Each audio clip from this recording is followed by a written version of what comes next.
ফরিদপুরে পৃথক দুটি সড়ক দুর্ঘটনায় এক ব্যাংক কর্মকর্তা সহ দুজন নিহত হয়েছেন। ফরিদপুর বরিশাল মহাসড়কে ভাঙ্গা উপজেলার হামিরদি ও একই জেলার তালমা নামক স্থানে এ পৃথক সড়ক দুর্ঘটনা ঘটে। নিহতরা হলেন ভাঙ্গা উপজেলার মানিকদহ ইউনিয়নের কালীবাড়ি মানিকদহ গ্রামের আসমাত আলী স্ত্রী নার্গিস খাতুন এবং মাদারীপুর শিবচর উপজেলার হাজিপুর গ্রামের আশরাফ মোল্লার ছেলে জাহিদ মোল্লা। নিহত দুজনের মধ্যে একজন ব্যাংক কর্মকর্তা এবং অন্যজন কলেজ ছাত্র।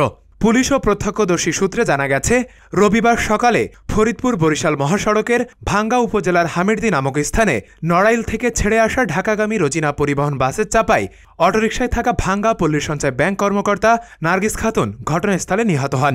তিনি নিজ বাড়ি থেকে তার কর্মস্থল ভাঙ্গায় যাচ্ছিলেন বলে ব্যাংকের ব্যবস্থাপক মনোয়ার হোসেন নিশ্চিত করেছেন।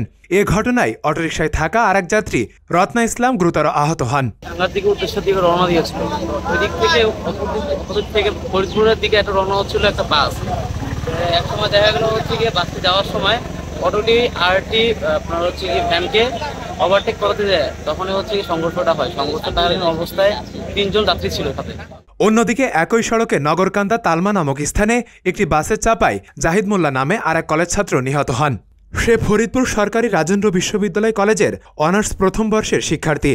আজ সকালে অদ্যবধি পরপর দুটি অ্যাক্সিডেন্টে দুটি পৃথক দুর্ঘটনা 2 জন মৃত্যুবরণ করেন।